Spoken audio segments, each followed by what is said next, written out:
I'm not sick or struck dumb, or don't you know a kick when you see one can't quit?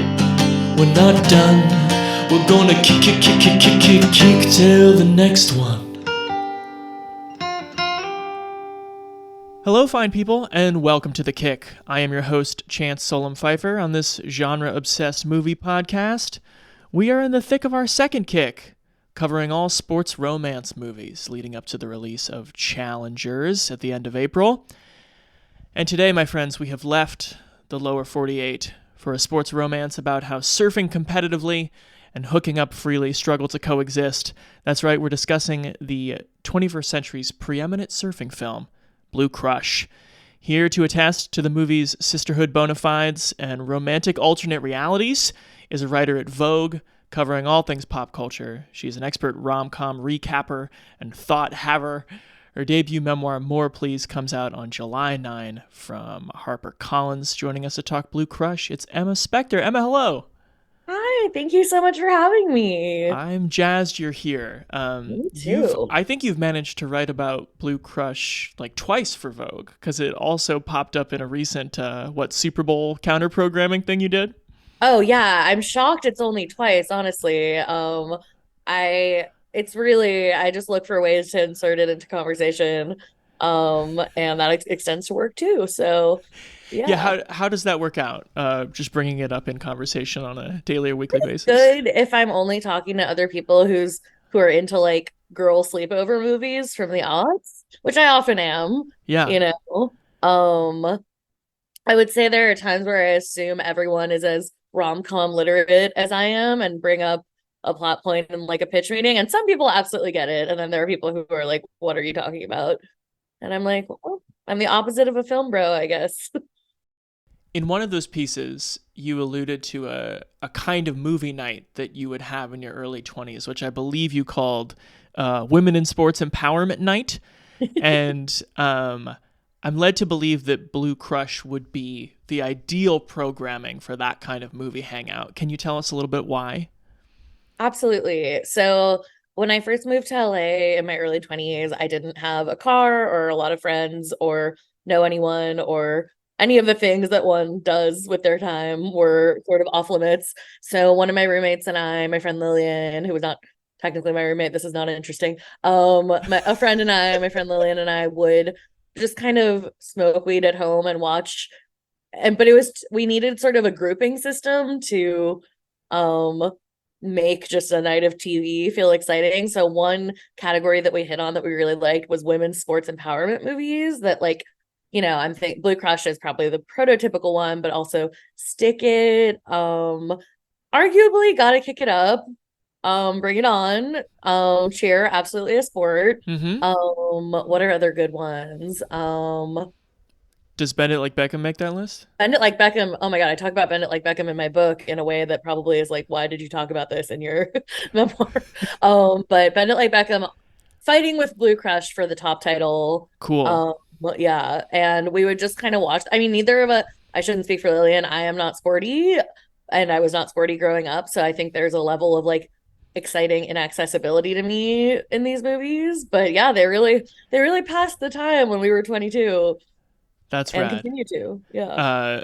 Happy to say Bend It Like Beckham is also featured in a couple weeks after this episode. We're God, gonna it's have such that a in good the movie. in the series as well. Yeah.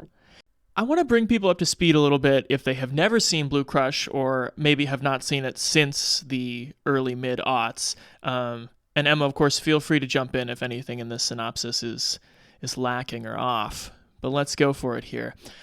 On the north shore of Maui, a trio of lifelong surfer friends, Anne Marie, played by Kate Bosworth, Eden, played by Michelle Rodriguez, and Lena, played by Sonoy Lake, are living, let's say, an economically fragile but very vibes-rich life that revolves around mostly catching waves. Anne Marie is training for the prestigious Pipe Masters competition in what would be a giant comeback for her after nearly drowning at that competition a few years earlier. And every day, seemingly the girls wake up before dawn, and they're looking out for Anne Marie's younger sister as well, in the absence of Anne Marie's mother, who's run off to Vegas, we're told. To make ends meet, the friends all clean rooms at a local hotel resort, And one particularly fouled up room leads Anne-Marie to an entertaining confrontation with some NFL players who are staying at the hotel. And that's where she meets a star quarterback, Matt, played by Matthew Davis, starts giving surf lessons, enjoys some room service, gets distracted from the competition that is only like 4 days away. And it seems that she'll have to choose between a vacation fling and her lifelong goals of joining the highest echelon of women surfers, many of whom, by the way, are in Blue Crush, including Keela Kennelly, who gives a choice pep talk to Anne-Marie, and Rochelle Ballard, who stunted for much of Bosworth's surfing.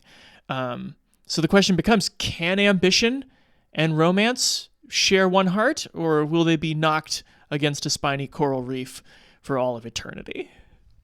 I'm picturing that very specific scene of Kate Bosworth bumping into the spiny coral reef. It's harrowing. Oh, I hate that. I don't want that to happen to me. It's not a pleasant sound effect either. No, oof, God, yeah. Super clean west-northwest swell. Be alert out there. I'm way out of my league. Hey, no worries. Just go out there and have fun. Fun.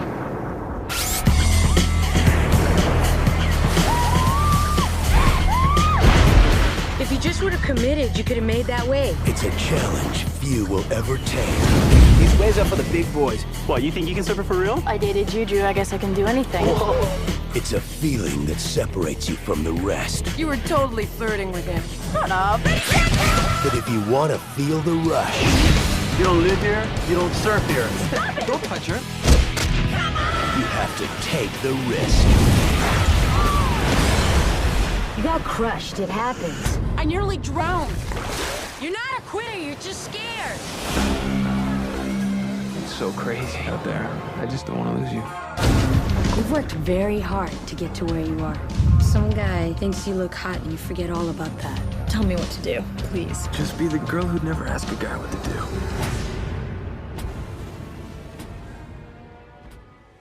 Emma, anything else you think a listener trying to get caught up needs to know about Blue Crush before we dive all the way in?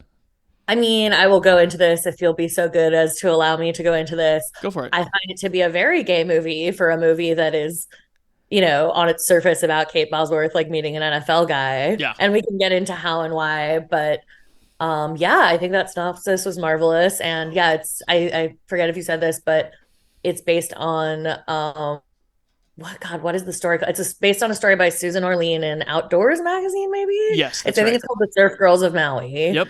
I want to get into all those things you mentioned. I'll give a quick, more tail of the tape rundown. So this is Bosworth's first starring role. She's 18 when she's cast. Famously trains like crazy for it. Michelle Rodriguez is probably the most recognizable actor at the time of its release. We're 1 year after the first Fast and Furious movie. Blue Crush makes $55 million on a $25 million budget. I really do stand by that surfing movie of the 21st century claim. I don't think anything else has come close, and Chasing Mavericks fans can at me, I guess. And as you said, yes, it's based on a Susan Orlean article. It was adapted by Lizzie Weiss and directed by John Stockwell. It's Weiss's only film credit. She's worked in TV otherwise. And Stockwell, people might recognize as an actor from 80s teen movies like John Carpenter's Christine and Losing It with Tom Cruise. And as a director, he fell into this very goofy niche of making movies about teenagers like Cheaters, Crazy Beautiful, and then this. And then he used Blue Crush to make a couple more movies about tropical locations, Into the Blue and Turistas. And then finally he just made a bunch of VOD action schlock, but a very interesting. Kind of genius as a director to be like, oh, I'm on location. I guess that's the Mike White deal of right. I'm just on set for vacation. Totally. Or rather on vacation for set. How well do you think the sports and the romance genres interplay here? One of the things I've found most challenging in my attempts to write terrible scripts that will never see the light of day is just making anything happen that's outside of the romance without being ancillary to the romance and sort of distracting. And I do feel like a lot of the sports movies I love are more teamwork and maybe you kiss a guy at the end, but this one, I think Blue Crush falls into that category. But in general, I do think it's nice to have a motor for a story that's not just romance. And I do think sports movies allow a slightly less femme ideal of like an attractive person um to varying degrees. Kate Bosworth is quite normatively hot, and God bless her for it. That's a wonderful thing to be. But I do feel like it's in sports movies, like, or even the recent A League of Their Own reboot, that some like more racially, ethnically, body wise diverse actors get to, like, especially because like sometimes they're the only ones who can play the roles and do the stunts. Actors who are also stunt doubles. So you alluded to this in your, I can't remember how many dozens of thoughts about Blue Crush it was for Vogue piece. Too many. It was 37, 48, something like that.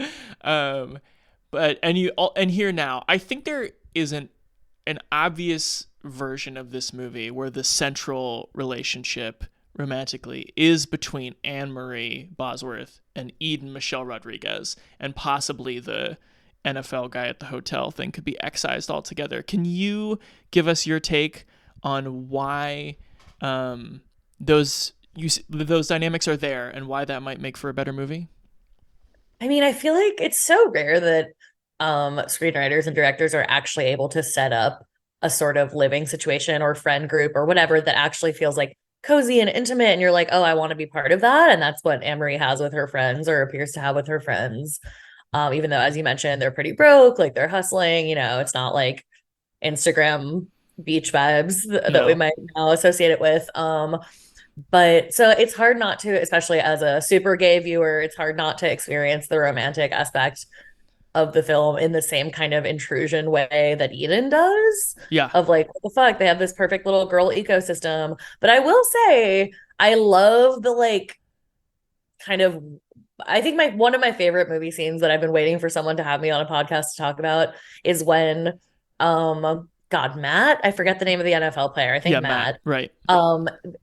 He's gone when Emery wakes up in his fancy hotel, but there's a note saying like, had to go to practice or whatever, like the room is yours, like order room service, I got you a massage. And I think even watching this movie in high school many years before I came out as queer, I did not question it, but for some reason the ultimate romantic fantasy to me would be that I was like, the best thing that could happen is that a guy has just left, but he's like, use my card and have girlies over and get pancakes. So, for that and other reasons, I'm very hard on male leads. And I think he's reasonably, like, I can see how you'd fall for that. It's not for me, but sure, not the worst version of like a football guy that she could fall for. Although I think he has like a tribal tattoo. I might be misremembering that. But which like a guy like that would, like white NFL dude. But yeah, I mean, like, it's not, in my ideal world, every single movie would just have a gay arc, but I kind of like even without it being made explicitly queer or without Matt being like cut out of the film, like I wish there was more of Anne-Marie having fun with Eden and Lena and her sister, because I feel like we get the intro of like, they surf, they try to scrounge up money for candy, and then it's immediately like Eden's pissed because Anne-Marie is not training, and you get the conflict, but I could use more of the fun. Totally. Yeah, you could argue that opening 10 minutes is the highest high of the movie, and they never quite get that unified vibe back. Totally. Can we talk a little bit about Kate Bosworth's acting? Because I was sort of struck on a rewatch many years later here that she does maybe play, more of like a harder edged athlete than she does like a conventional romantic lead here. What do you think of her performance? Totally. And I really, my nightmare is sort of critiquing a woman or any actor's body as a means of critiquing their performance. But even just like on a physical level, I feel like she looks capable of doing the stuff that she's supposed to be doing on a board, which like, a lot of actresses in that era did not and would not. But I also think that, it's a pretty restrained performance. Like, it's a good role compared to so much of like the absolute shit that exists now and existed then. Like, it's a relatively, I feel like it's a pretty, I think I don't so many women's roles in romantic comedies, I'm like, that was just underwritten and shitty. But in this case, I kind of feel like there's a simplicity or like a quietness to the character that Kate Bosworth is bringing that, it's rare that I can kind of be like, oh, this is what the actor brought to the role versus what was in the script. But I Yeah. feel like, I like that she kind of seems intense. You get the sense that she has to like be strong for her family unit, like these are actual characteristics and not just like, oh my God, she walked into the big meeting and spilled coffee and Mr. Wright was there and now it's an hour and a half of that. Yeah. Yeah. Yeah, because the very first you see of her, I'm sort of amazed that opening scene is like, I think everything you see of her training, doing pull-ups on the beach, getting her friends, going to surf, dropping off the sister at school, going surfing, is like all before like 10 or 11 a.m., like before they go to work. Based on my experience, I mean, I also have lazy surfer friends who don't go out until like late morning. But Yeah. when I was first living in LA, I was also friends with surfers, and the ones who took it seriously would get up. So they would have a whole day in like in 2 hours, and I would be like, I haven't moved yet. But I do believe that someone that as committed of a surfer as her would be like doing that much that early. But I mean, yeah, this is such an interesting movie that now I'm thinking about like how much leisure time someone who's living in Hawaii and sort of down bad economically and not working and has precarious work would even have. Like, Right. and it makes sense that she'd sort of be fitting in surfing around like other shit. Yeah. But yeah, it's interesting. And they're like 18, Oh my 19. God, they're so young. Yeah. Humiliatingly, when I saw this movie, I was probably more akin to the little sister than anything else. I was like 14 years old. Mm-hmm. But yeah, they're very young. They're, paying rent on that little beach bungalow. They're doing it. You get the sense that, or maybe they literally tell you in the script that Anne Marie's been taking care of her sister for a while, and this is not a new arrangement. Right. Which also Yeah. kind of ages her up and ups the intensity, Yeah. which all kind of goes into that Bosworth performance. Yeah. How like Good, tight-fisted I it can be at haven't times. I think I'm so obsessed with Michelle Rodriguez in this movie. Yeah. And Lena, Snow Lake, is that the actor's name? Sonoy Lake, yeah. Snow Lake, also very cool. But Kate Bosworth really anchors it. And I think there's like a lot of things you could say about sort of like a thin blonde woman being, a lot of I mean, not that the movie is in any way faithful to the Susan Orlean story in a way that I actually think is cool. But in the story, the girls are younger and it's a more diverse group. There's more like Native Hawaiian surfers in it.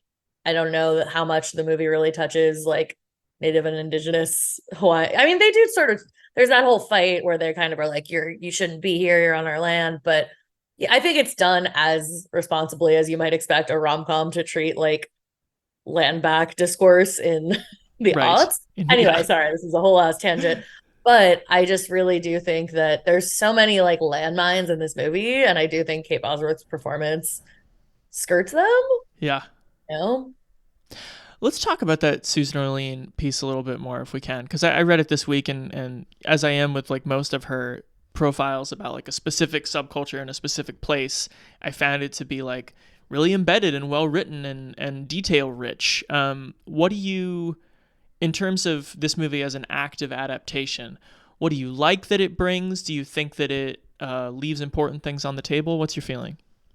I mean, I'm curious if the first, I always like to imagine what a first draft of a script might have looked like, and I wonder if it was a more faithful adaptation, and then some like creep executive was like, it needs to be older women so that everyone can find them hot, without feeling creepy. But I mean, they're still not that old; they're 18 years old, but adult actresses. Yeah. But I actually like that. I mean, I also think that there's so much like story that you get out of them being older and independent and not necessarily living with their parents. The Susan Orlean's writing is so vivid. And as someone who occasionally gets to, I should say, write feature pieces and like try to report on a scene, it makes me very nauseous and panicky. Also, the question of what a sort of paratrooping in writer owes to a community is interesting to me. And I do think that like, there's like talking, it talks about like kind of stuff going on between these girls, but it feels so much more in respectful and not invasive than something like that might be now, if only because now I just can't imagine. There's even a line in the piece about how like these girls don't have, because there's not like a mall in their town or whatever, like they're able to have like a pure surf childhood and girlhood in a way Right. that I think now even would be impossible just because of social media. Um, and I'm interested in that part of the adaptation. Like I'm curious. I definitely feel like the motor when in the actual, feature film went a little more into the romantic tension and the building of the world than the actual surfing. Yeah. But then again, like I don't know if you can do Susan Orlean on surfing in a movie, Right. you know? Coincidentally, I just reviewed some new Paramount movie that called Little Wing, which is about pigeon racing in Portland. It's also based on a Susan Orlean Oh, article, and it's cool. kind of the same thing where it's like, oh, like this is like a very well observed sports subculture, and then the Yeah, screenwriter kind of has to force it to go somewhere, and that's like right. both where the movie, like, okay, this had to happen for it to be a movie, but it's also where you kind of lose the beauty of the original thing. Totally. And I would watch a faithful adaptation that's just about these like girls in this pretty economically depressed part of Hawaii who are just like surfing and fighting with each other and Yeah. eating amazing sounding burgers. I love descriptions of food and writing and the food they eat. So like underwrite the calories you need to surf for that long. I'm like, that's a dream. But given what Hollywood demands, I think Blue Crush is a pretty good adaptation. Totally. Um, how do you think that the actual surfing looks on screen the way it's shot? Kind of like shit, if I'm being perfectly honest. I How say so? this. I'm not. I am. It's. I love to surf. I don't surf. Maybe we'll get into that later. But I spent a lot of time previously, and still go sometimes to this place, Hama Sushi in LA, that just projects surfing videos on the wall while you eat. Uh-huh. So based on just eating there, I feel like I've. It's just that surfing can look so crazily amazing, and it was also what year was it? I'm sorry. 2002. 2002. So obviously the technology was simply not there to do what we can now do with an iPhone and like get the crystal clear waves. But Right. I mean, I should also say that I have watched this movie on like not torrenting, but some grainy Yeah. browsers, and that's not the movie's fault. But yeah, it doesn't look as good as it probably should, but it's also I like that it's kind of pared down because yes, it's about the like majestic view of Hawaii, but it's also about like, you know, people actually living there who aren't just like marveling at the beauty of the waves and how it makes you feel small all day. Like, Yeah. of course they are, but also living and working. Right. So in a way it kind of fits, but yeah. Yeah. I too would like a more, you watch something like, I don't know, like Big Wednesday from the 70s, and it's just amazing, like what an expensive film camera and a sunny day can capture. And this is like very early 2000s in terms of like early digital photography. Everything's like a little green and yellow, maybe like overexposed, kind of to look like a Quicksilver magazine ad or something like that. But that's the time you're dealing with. Absolutely. It's retro in a way. That's fair. Indeed. Let me ask you a storytelling question, Emma. Do you find it to be a daring choice or possibly a silly choice that Anne Marie never has like a successful surfing moment until the end of the movie? She's really struggling like the whole time. Yes, I think it kind of rocks. I had never really thought about that, but yeah, it's not really a movie of her like landing a perfect wave and everyone's impressed. And yeah, I mean it kind of is, but yeah, I appreciate that too. Like I appreciate that this is shown as something that's hard for her. Like obviously she's very gifted and has grown up surfing, but like although actually we don't really know that. Do we know that she has lived in Hawaii for a long time? Like I think we I assume don't know. when Eden is watching the tape of her like winning the junior champions, that's that there as well. There's that whole thing. Yeah, yeah. Okay, so she's probably been living there, but I appreciate that. Like, I mean, anything that I think you're passionate about, whether it's writing or food or surfing or a physical thing or an emotional thing, I think sometimes it's just a slog, and sometimes you're just like, this sucks, and I'm simply not catching waves in surfing or in writing or whatever you're doing. And I think it's kind of a bold choice now that you're asking me. Nice. What do you find to be the single most 2002 sight, sound, moment, choice? What feels most of the era Wow. to you? I think it's gotta be Penny, the little sister with her like white girl Yeah. cornrows. That granted, we don't know the actress is white. We don't know. I want to give a charitable rating of the white girl cornrows, but I don't know that there is one. And It's it's just like difficult. that scene when when the Emery walks into the party and her little sister is sitting there and she's like hanging out with older guys and like being bad. And I'm like, this is so funny because she's literally like sitting nearby while someone smokes an apple bong, which is bad. She's like 12, but you know, Uh-huh. in a way, it's almost like it's just such a like, you're not my real mom moment. Yeah, That is so aughts. for sure. For Yeah. sure. Um, what do you find to be the healthiest fear to take away from Blue Crush? Options include reefs, the yips, jock tourists at a resort luau. Yeah, those are scary. I mean, definitely, I think cultivating a fear of NFL players is not historically a bad idea for Sure. for actually I was about to be like, oh, I'm being rude to NFL players. It's the organization, it's not individual players, but you know, no, the thing that I really think we should all be afraid of and treat with deep respect is the ocean. And I am very strict about this and like very I love ocean swimming and I've been doing it my whole life. And I get really mad when people are being dumb, which they often are because I'm kind of dumb and often near the ocean. So often I'll have to be the one telling friends, like, no, don't like have a margarita and go for a swim. This is not going to be a Natalie Wood situation. Like, you know, I think the ocean is so ridiculously, and I think Blue Crush for all of its semi shitty camera work does impart just how the feeling that's like nothing else in the world of like, oh, the ocean's gonna wipe me out right now. Yeah, To not have fear of that seems dangerous. totally. I 100% agree. The strongest visual choice in the movie is just like the waves, the thousands of pounds of water, and the intimidation factor Yeah. there. Yeah. Um, I am scared of the coral. Like that's part, but that goes into the fear of sea for me. I'm yes. like, and all the stuff that's down there. Yeah. Uh huh. Emma, let's move on to what I'm going to call a Hang 10 montage round. The likelihood that you would watch a competitive jet skiing film starring Michelle Rodriguez.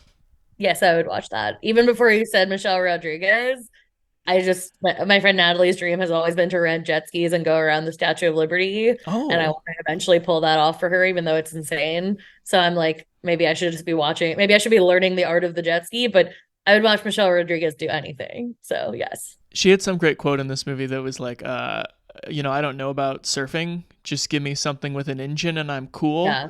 And it's like, is Michelle Rodriguez so cool that she just made surfing sound uncool? She's like surfing for pussies. Like, sorry for my language. It's allowed. It's Yeah. allowed. No, that's Michelle Rodriguez. She's like, "Oh, are you in your little surf competition? I just pulled up on like a Harley in the ocean." Yeah. Oh my God. A flotilla Harley. How about the representation of Indigenous Hawaiians? You touched on this a little bit already.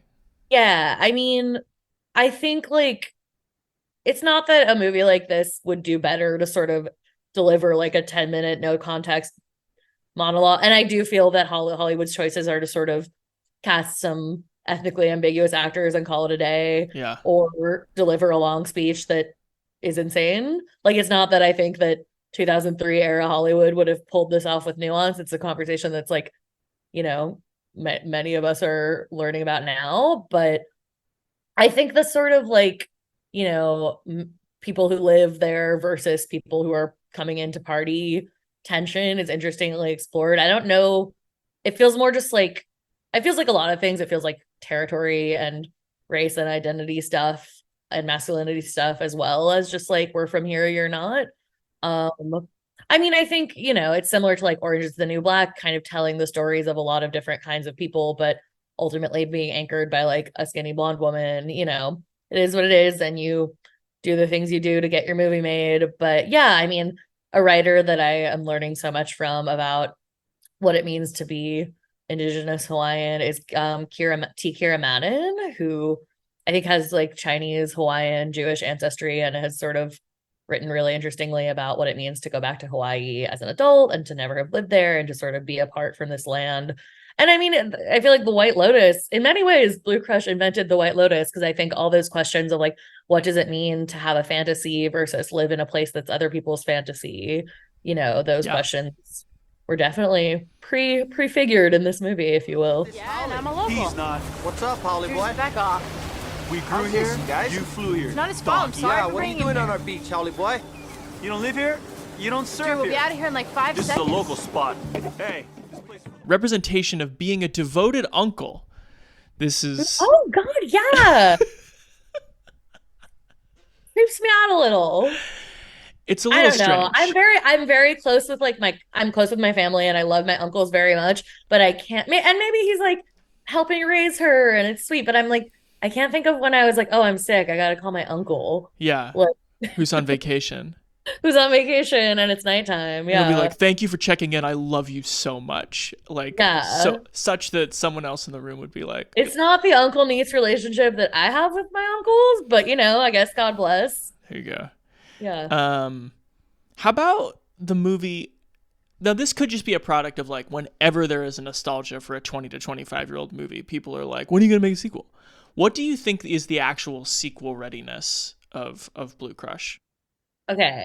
I do think that Penny is prime for a sequel, kind of like, you know, in Kill Bill, there's always been that Easter, I don't know what to call it, but like I've always wanted a sequel out of, wow, I was like, I'm not a film bro, but I need to talk about Kill Bill for some reason. The part where like Uma Thurman says to the little girl, like, I'll be waiting. I'm like, Yes. you know, I kind of have that with Penny. I'm like, we met Penny in her sort of little girl dirtbag era. And I'm curious, like, there's a part where Kate Bosworth is like, I want Penny to go to college and quit smoking. Mm-hmm. And, you know, whether that happens or a whole other thing happens, I'm like, Penny's the potential. Michelle Rodriguez as just perhaps an out lesbian who's like her older friend who gives her advice. Maybe she's dating Eden. I don't know. I'd Yeah. watch it. I think these are all good. I also think a sequel could go much further with the stuff that Kate Bosworth is good at by like excising the kind of ancillary romances and just showing someone who's kind of like, you know, been out in the sun for a long time, has done a lot of pull-ups and is like sort of like unreachable by like someone from her past who comes to find And like, her. would she be in Hawaii still? Would she Don't be, know. you know, was this whole thing with Matt just like a fling that she remembers later? Or is it like the beginning of her being like, oh, I want something more than where I'm from? Like, Yeah. How about the training sequences, Emma, which have to be rated in every sports movie? so good. I mean, I think they lose something. I'm thinking about movies like Stick It that are like Stick It has some of my favorite training sequences because gymnastics is just really fun to watch on like a granular level of someone like learning a routine. Surfing, I don't really know what's happening. So, I mean, I don't know what's happening in gymnastics either, but it's a more like tightly observed sport. Yeah. They can do a move. I think surfing, I'm like, yeah, if you wipe out, I guess I know what that looks like. And if you ride a wave, I guess I know what that looks like. I don't really know in between. But you know, again, Michelle Rodriguez yelling at me on a jet ski is certainly something I would like. So I have to give it a good rating for that. It's probably no accident, given what you just like delineated, that probably the coolest training moment is that seemingly like very invented thing where Anne Marie is walking on the bottom of the ocean with a rock and her girlfriends are hanging off her. It's the best. It looks amazing. And you know, I always think of that because there's a Margaret Cho joke or you know, statement really, that's just like being thin is like trying to hold a basketball underwater. You can do it, but at what cost? And it's like I always, when I hear, I think I've thought about that quote a lot and written about it recently. And when I picture it, I picture the training scene where they're holding the boulder in Blue Crush. I'm like, yeah, this doesn't sound like something I want to do well, and for the rest of my life. sure, Literally or metaphorically. Yeah. Yeah. And Anne Marie, I believe, comes up early and they were like, why did you stop? And she's like, that wasn't fun. I don't like it. Yeah. And it's like, I don't know. I think that not to undermine the very serious relationship that professionals and people who grow up surfing have with surfing, but I'm like, well, yeah, that doesn't sound fun. Maybe do Right. something else. But it looked very badass on screen. Yeah, it did. You could have stayed down longer than that. I'm tired holding my breath, Eden.